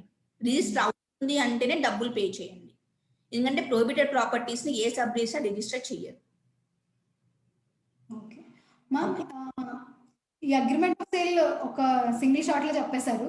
బట్ దీంతో పాటు నాకు ఇంకొక, అంటే చాలా మంది కస్టమర్స్ నన్ను అడిగింది, నాకు ఇప్పుడు ఒకసారి గుర్తొచ్చింది. ఇప్పుడు మనం ఒక రిజిస్టర్డ్ లింక్ చూసాం, కానీ లింక్ మధ్యలో ఎవరో ఒకరు ఎక్స్పైర్ అయ్యి ఉంటారు. సో వన్స్ ఎక్స్పైర్ అయిన తర్వాత చైన్ మూవ్ అయి ఉంటది, కానీ కరెక్ట్ పర్సన్ కి ఈ చైన్ వచ్చింది, కరెక్ట్ లీగల్ హెయిర్స్ కే వచ్చింది అన్న పాయింట్ బేసికల్ గా మిస్ అవుతారు అందరూ. ఓకే, డీడ్ పాస్ అయింది, ఈయన కొడుకే అని అనేసుకొని మనం తీసేసుకుంటాం, కానీ దాంట్లో ఇంకా ఏం ప్రాబ్లమ్స్ వచ్చే ఛాన్సెస్ ఉన్నాయి. అలాంటి ఏదైనా డెత్ కానీ అలాంటివి జరిగినప్పుడు, ఒక డీడ్ కి మధ్యలో ఒక పర్సన్ క్యారీ ఫార్వర్డ్ చేయలేనప్పుడు, సో ఇలాంటి డెత్స్ ఏమైనా జరిగినప్పుడు మనం ఎలాంటి డాక్యుమెంట్స్ ఇంకా ఎక్స్ట్రాగా చూడాలి, ఎలాంటి పాయింట్స్ డీడ్స్ లో చూడాలి, ఒక్కసారి కొంచెం బ్రీఫ్ గా చెప్పండి. కరెక్ట్ లుంబిని, చాలా మంది ఇగ్నోర్ చేసే పాయింట్, చాలా లైట్ పాయింట్, కానీ దీనివల్ల చాలా లీగల్ కాంప్లికేషన్స్ వస్తాయి. ఒక డెత్ అనేది ఒక ట్రాన్సాక్షన్స్ మధ్యలో, ఒక లీగల్ లింక్, ఒక చైన్ మధ్యలో ఒక ఫ్యామిలీ హోల్డర్ డెత్ అయ్యారు అంటే మనం మ్యాండేటరీగా కలెక్ట్ చేసుకోవాల్సిన డాక్యుమెంట్ డెత్ సర్టిఫికేట్, దాని తర్వాత లీగల్ హెయిర్ సర్టిఫికేట్ లేదా ఫ్యామిలీ మెంబర్ సర్టిఫికేట్ లేదా రేషన్ కార్డ్. అఫీషియల్ డాక్యుమెంట్ అయితే లీగల్ హెయిర్ సర్టిఫికేట్, అది పొందకపోతున్నారు అంటే అట్లీస్ట్ ఫ్యామిలీ మెంబర్ సర్టిఫికేట్, అది కూడా లేదు అంటే the least is ration card. లేవు అంటే వద్దు. ఎందుకు అంటారా, నేను సపోజ్ ఒక పర్సన్ చనిపోయారు, ఆయన బి అనే పర్సన్ వచ్చి నేను మాత్రమే ఏకి సంతానం అంటున్నారు. సరే అని మనం నమ్మేసి కొనేసాం, మనం కొన్నాము, ఒక 5 years గడిచిపోయాయి, 6th year ఒకరు వస్తారు, ఏంటి అంటే సి అనే పర్సన్ వస్తారు, నేను కూడా ఈ ప్రాపర్టీకి వారసుని లేదా వారసురాలని, ఇందులో నాకు కూడా హక్కు ఉంది, నాకు తెలియకోకుండా ఈ ప్రాపర్టీని అమ్మారు అనేసి ఒకరు వస్తారు. వాళ్ళు వారసులో కాదో పక్కన పెట్టేసేయండి, అది కోర్టుకు వెళ్ళాలి, చాలా ఆర్గ్యుమెంట్స్ జరగాలి, అవన్నీ వస్తాయి. కానీ ఒకటి కోర్టులోకి వెళ్ళింది అంటే జడ్జ్మెంట్ రానికి ఎంత లేనా సరే మినిమం 4 to 5 years అవుతుంది. ఆ 5 years మనకు మెంటల్ ప్రెషర్ ఉంటుంది, దాని ఆ ప్రాపర్టీ రావచ్చు రాకపోవచ్చు. ఈ మెంటల్ ప్రెషర్, ఆ ప్రాపర్టీ పక్కన పెట్టేస్తే ఈ మెంటల్ ప్రెషర్ అనేది చాలా ఎక్కువ. సో ఈవెన్ పిల్లలే కాకుండా ఇన్ కేస్ హస్బెండ్ చనిపోతే వైఫ్ కూడా వస్తారు, వైఫ్ చనిపోతే వాళ్ళ తరాలు అది ఎక్కడికైనా వెళ్ళొచ్చు. ఒక్కరి కాదు, ఇద్దరు కాదు, చాలా మంది రావచ్చు. అసలు వారసుడు అవ్వకపోవచ్చు, చెప్పలేము. అసలు వారసులు అంటే మనం ఓన్లీ పిల్లలు మాత్రమే వారసులు అనుకుంటాం బేసికల్, కానీ పిల్లలు కూడా కాదు, వాళ్ళ వైఫ్, ఒకవేళ హస్బెండ్ చనిపోయి ఉంటే వైఫ్ కూడా వారసులు అవ్వే ఛాన్సెస్ ఉన్నాయి, లేదంటే వైఫ్ పేరు మీద ఉండి వైఫ్ చనిపోతే ఆ హస్బెండ్ కూడా వారసుడు అయ్యే ఛాన్సెస్ ఉన్నాయి. మనం ప్రాపర్టీ కొన్నప్పుడు వాళ్ళు మైనర్ అయితే అది ఇంకా ప్రాబ్లం అవుతుంది. వాళ్ళు మైనర్ ఉండొచ్చు. మేజర్ సైడ్ వాళ్ళు ఒకటే చెప్తా అవునండి మేము మైనర్, మాకేం ఐడియా లేకుండే, ఇప్పుడు మాకు తెలిసింది మేము వచ్చాము. సో అప్పుడు మనం ఏమి మాట్లాడలేము, we're in a complete loss. So ఇలాంటి ఒక డెత్ అనేది ఒక చైన్ లో ఉంది అంటే దయచేసి డెత్ సర్టిఫికేట్ తీసుకోండి. Death certificate mandatory. దాని తర్వాత legal heir certificate, family member certificate, లేదా అట్లీస్ట్ రేషన్ కార్డ్ ఇవన్నీ కలెక్ట్ చేసుకోండి. సో మేడం మనం ఇప్పుడు టెక్నికల్ గా లీగల్ గా అగ్రిమెంట్ ఆఫ్ సేల్ కూడా ఎలా ప్రిపేర్ చేసుకోవాలని ఒక క్లారిటీ, ఒక బేసిక్ క్లారిటీ అయితే మనకు వచ్చింది. మన వ్యూవర్స్ కూడా వచ్చి ఉంటుంది నాకు తెలిసి. సో వన్స్ ఇవన్నీ క్లారిటీ వచ్చే టోకెన్ అమౌంట్ మనం పే చేసాము. సో దీని తర్వాత మనం సేల్ డీడ్ కి వెళ్ళాల్సి ఉంటుంది. సో సేల్ డీడ్ కి వెళ్ళేటప్పుడు ప్రాసెస్ ఎలా ఉంటుందో ఒకసారి చెప్పండి. ఓకే, సేల్ డీడ్ రిజిస్ట్రేషన్ అనేది ఇంకా ఒకటి, మనం లోన్ కి వస్తే ఒక ప్రాసెస్ ఉంటుంది, మీ సొంత డబ్బులతో మీరే కొంటున్నారంటే ఒకలా ఉంటుంది. సో ఫస్ట్ థింగ్, మీ ఓన్ మనీతో మీరే కొంటుంటే ఎటువంటి స్టెప్స్ తీసుకోవాలో చెప్తాను. సో ఫస్ట్ థింగ్ వచ్చేసి ఆల్రెడీ అగ్రిమెంట్ ఆఫ్ సేల్ మీ చేతిలో ఉంది. సో అగ్రిమెంట్ ఆఫ్ సేల్ లోనే కొన్న అమ్మేవారి పేరు, extent, I mean schedule of the property clear గా ఉంటాయి. సో అవే మీకు డాక్యుమెంట్ లో కూడా మెన్షన్ చేసా లేదనే కరెక్ట్ గా డబల్ చెక్ చేసుకోండి. దాని తర్వాత మెయిన్ థింగ్ వచ్చేసి టర్మ్స్ అండ్ కండిషన్స్ అనేది ఉంటాయి. అవి మోస్ట్లీ అన్ని డీడ్స్ కి ఒకటే మెన్షన్ అయి ఉంటుంది. సో అవి కాకుండా మనం ఎక్స్ట్రా సపోజ్ కామన్ ప్యాసేజ్ ఉందనుకోండి, దాని గురించి డీటెయిల్స్ మెన్షన్ చేశాడా చెక్ చేయాలి.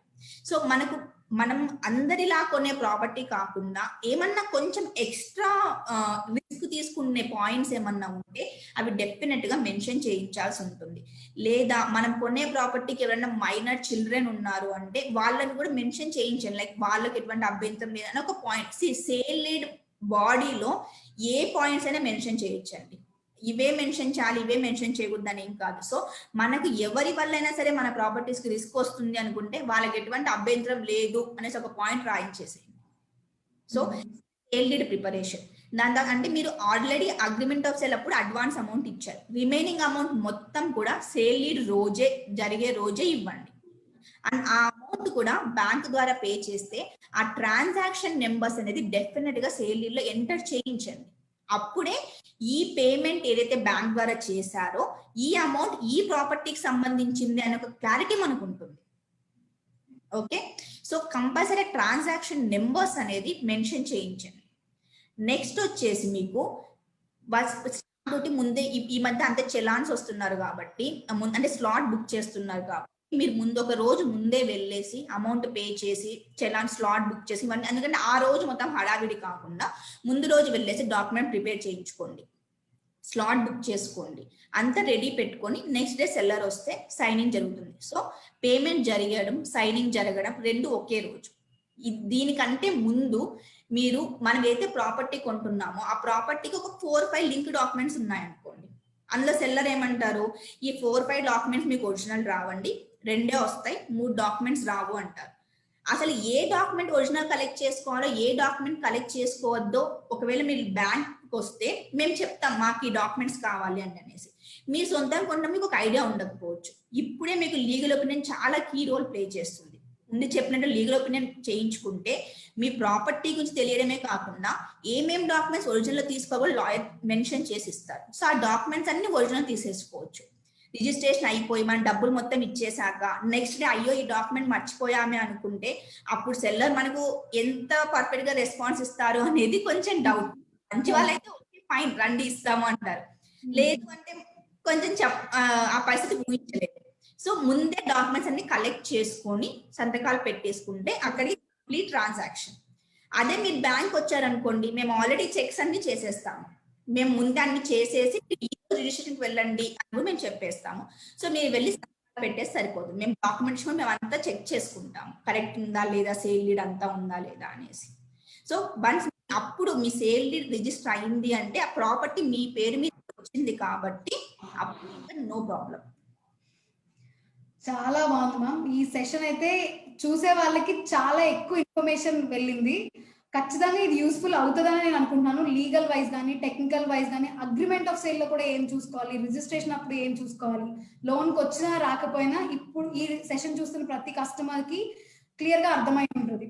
సో చాలా మంది కస్టమర్స్ లైవ్ లో ఉన్నారు కాబట్టి కొన్ని క్వశ్చన్స్ ఇచ్చారు. నేను ఒక్కొక్క క్వశ్చన్ చెప్తాను, దాన్ని కొంచెం ఆన్సర్ చేయండి మీరు. తప్పకుండా. సో మనం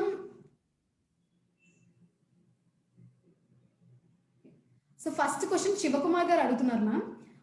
మనం ఎలాంటి లోన్స్ ఇస్తాము అని అడుగుతున్నారు. ఎలాంటి డాక్యుమెంట్స్ అవసరం మనం ఇవ్వడానికి, మనం లోన్ ఇవ్వడానికి? ఓకే సార్, మేము ఎటువంటి ప్రాపర్టీస్ కైనా సరే మేము అనేది మేము ఇల్లు కట్టుకోవాలనుకున్నా, ఇల్లు కొనాలనుకున్నా, లేకపోతే ఖాళీ స్థలం కొనాలనుకున్నా, ఇల్లు తాకట్టు పెట్టి మీరు సొంత మీ బిజినెస్ పర్పస్ ఇలాంటి వాటికి లోన్ తీసుకోవాలనుకున్నా సరే మేము లోన్స్ ప్రొవైడ్ చేస్తాము. డాక్యుమెంటేషన్ వచ్చేసి మనం ఎంతసేపు మాట్లాడుకున్నట్లు 13 సంవత్సరాల క్లియర్ లింక్ అనేది ఉండాలి. లేదు అలా లింక్ లేదు అంటే ఒకసారి మా బ్రాంచ్ మీకు ఏదైతే బ్రాంచ్ దగ్గరికి వస్తుందో అక్కడికి వస్తే మా రిలేషన్షిప్ మేనేజర్స్, మా కస్టమర్ సర్వీస్ మేనేజర్స్ మీకు క్లియర్ గా ఎక్స్ప్లెయిన్ చేస్తారు. లైక్ ఈ డాక్యుమెంట్ లేదు అంటే దానికి ఆల్టర్నేటివ్ ఏంటి, ప్రాపర్టీ ట్యాక్సా, ఆక్యుపెన్సీ సర్టిఫికేట్, ఇలా చాలా ఆల్టర్నేటివ్స్ ఉంటాయి. సో సార్ మనకు తీరిగ్గా ఆలోచిస్తే చేయలేని ప్రాపర్టీస్ అనేవి చాలా తక్కువే ఉంటాయి. మేము మాక్సిమం మీకు హెల్ప్ చేయడానికి ట్రై చేస్తాము. మాక్సిమం ఆల్టర్నేటివ్ సొల్యూషన్ ప్రొవైడ్ చేస్తాము. మీకు వీలున్నప్పుడు దయచేసి మా దగ్గరలో ఉన్న బ్రాంచ్ విజిట్ చేయండి. Okay, thank you ma'am. Ma'am ఇంకొక లక్కీ శివ గారు కూడా ఇంకో క్వశ్చన్ అడిగారు. సో ఎన్ని ఇయర్స్ లింక్ డాక్యుమెంట్స్ ఉంటే మంచిది అని అడుగుతున్నారు. చెప్పాను ఇదే అండి, 12 సంవత్సరాల 6 నెలల నుంచి 13 సంవత్సరాల వరకు లింక్ డాక్యుమెంట్స్ ఉంటే అది మీకు లీగలీ పర్ఫెక్ట్ డాక్యుమెంట్ అంటారు.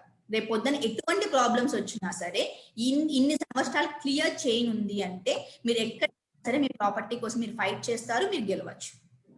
ఓకే మేడం, ఒక కస్టమర్ 11 మంత్స్ అయింది లోన్ తీసుకొని, ప్రధాన మంత్రి ఆవాస్ యోజన గురించి అడుగుతున్నారు.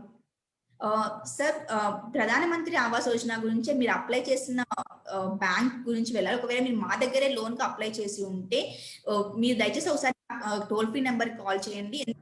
అకౌంట్ నెంబర్ డీటెయిల్స్ అన్ని చెప్పాక మేము మీకు డీటెయిల్స్ చెప్పగలము. ఒకసారి మా కస్టమర్ టోల్ ఫ్రీ నెంబర్ కి గూగుల్లో వెతికితే మా కస్టమర్ టోల్ ఫ్రీ నెంబర్ కి డయల్ చేయండి, వాళ్ళు చెప్తారు. లేదు అంటే ప్రధానమంత్రి ఆవాస్ యోజన గురించి కూడా మా ఎఫ్బి లైవ్ సెషన్ ఒకటి, దాని గురించి చూడండి, మీకు కొన్ని డీటెయిల్స్ తెలుస్తాయి. మ్యామ్ గ్రామకంఠం ప్రాపర్టీస్ కి సిఎల్ఎస్ఎస్ వస్తుందని దీపక్ గారు అడుగుతున్నారు. వస్తుందండి, గ్రామకంఠం ప్రాపర్టీస్ కూడా సిఎల్ఎస్ఎస్ వస్తుంది. కాకపోతే ఆ గ్రామకంఠం ప్రాపర్టీ అనేది రెసిడెన్షియల్ జోన్ లో ఉండాలి. అది కాకుండా agriculture zone, industrial zone, commercial zone ఉంటే ప్రధానమంత్రి ఆవాస్ యోజన రాదు. రెసిడెన్షియల్ జోన్ లో ఉంటే డెఫినెట్ గా వస్తుందండి. మేము పోస్ట్ చేస్తాము, రావడం అనేది గవర్నమెంట్, మీ ఎలిజిబిలిటీ గవర్నమెంట్ చేతిలో ఉంటుంది. కానీ ఆ ప్రాపర్టీ అనేది ఎలిజిబుల్ అండి, రెసిడెన్షియల్ జోన్ లో అయితే ఉండాలి. అవును మ్యామ్ ఇంకో క్వశ్చన్ దుర్గా ప్రసన్న గారు అడుగుతున్నారు. లీగల్ ఒపీనియన్ బట్టి మనం లోన్స్ ఇస్తామా, మనకంటూ సపరేట్ పాలసీ ఉందా అని? లీగల్ హోమ్ ఫస్ట్ మాకంటూ కొన్ని పాలసీస్ ఉన్నాయండి. కానీ పాలసీస్ ప్రకారం ఓన్లీ పాలసీస్ లేదా ఓన్లీ లీగల్ ఒపీనియన్స్ మీద డిసైడ్ అవ్వము.